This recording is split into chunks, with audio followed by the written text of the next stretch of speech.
The story itself, it's not a well-known piece, but it's certainly full of incredible music, which is one of the reasons why we wanted to expose the public to it.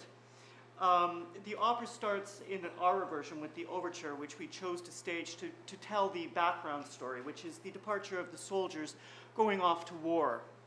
Hero and Beatrice Beatrice is the niece of Leonato, who's the head of the estate. His daughter Hero is engaged to Claudio, who is going off to war, and of course Benedict, Beatrice's arch enemy, is also going off with their leader Don Pedro. In the beginning of the production, they are seen to be leaving and go away, leaving the ladies to mourn their loss. Towards the end of the overture, we see the ladies pushed into action by Ursula, their companion, who says, well, we may as well make use of our time by weaving wedding crowns in anticipation of their arrival back to us. The first dialogue, which actually opens the opera proper, Leonato comes out and announces that war is now over and the men are coming back.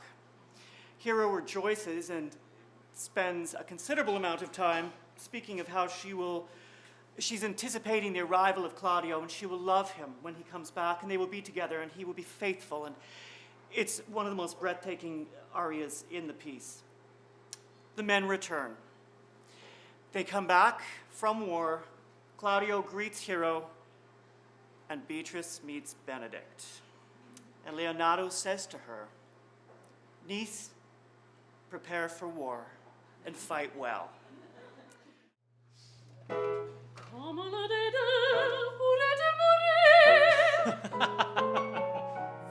êtes vivant, comment le dédain pourrait-il mourir? Vous êtes vivant.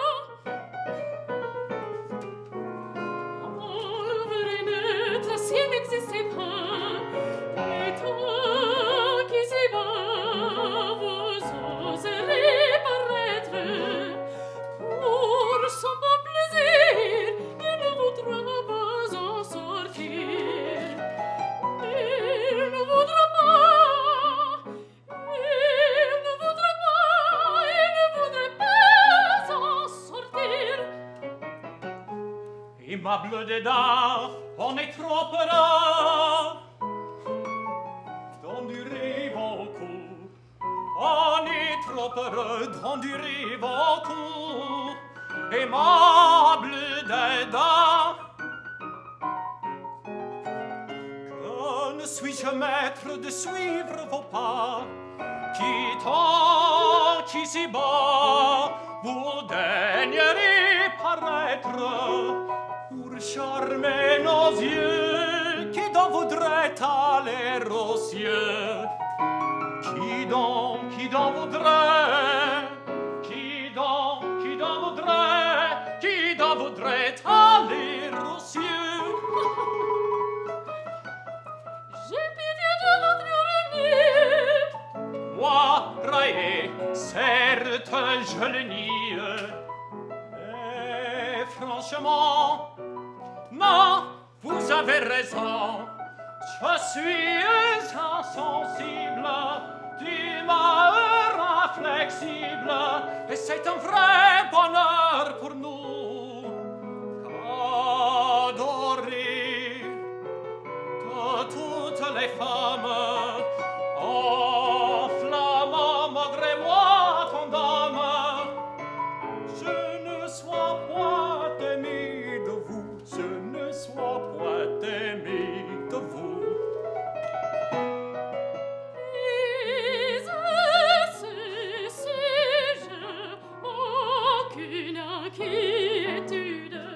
Je suis insensible. Je suis insensible, d'humeur inflexible, et c'est un vrai bonheur pour nous, et c'est un vrai bonheur pour nous qu'adorer de toutes les femmes, enflammant malgré moi ton dame. Je ne sois point aimé de vous, je ne sois point aimé de vous.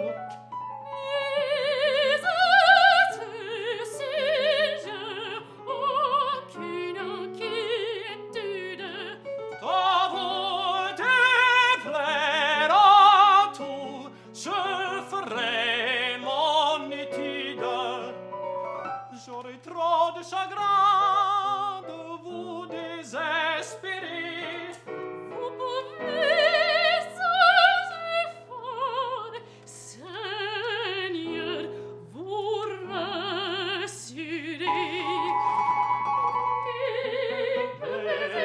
Plaisir étrange, trouvais-je à l'irriter, comme un cœur qui se venge. Je sens le mien bondir et palpiter. Un frisson de colère me prend quand je le vois. Un frisson de colère me prend quand je la vois. Son rire Son rire m'exaspère, son rire m'exaspère. Et je tremble à sa voix, et je tremble à sa voix. Dieu du ciel, faites-moi la grâce de ne pas femme m'octroyer, blonde surtout. Quelle Io menace! en enfer, m'envoyer. Dieu du ciel, faites-moi la grâce de ne pas m'embaser les mots. Pardon, certes, Quelle menace! je le demande, je le demande de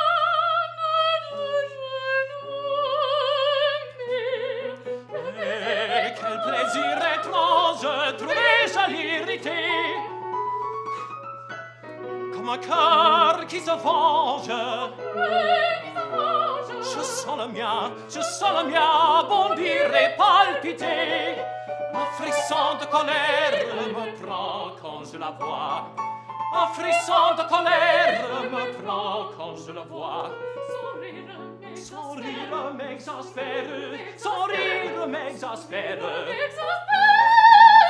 Et je tremble à sa voix. Et je tremble à sa voix. Et je tremble à sa voix. Et je tremble comme un cœur qui se venge. Comme un cœur qui se venge. Je sens le mien bondir. Et je tremble à sa voix. Et je tremble à sa voix. Je tremble à sa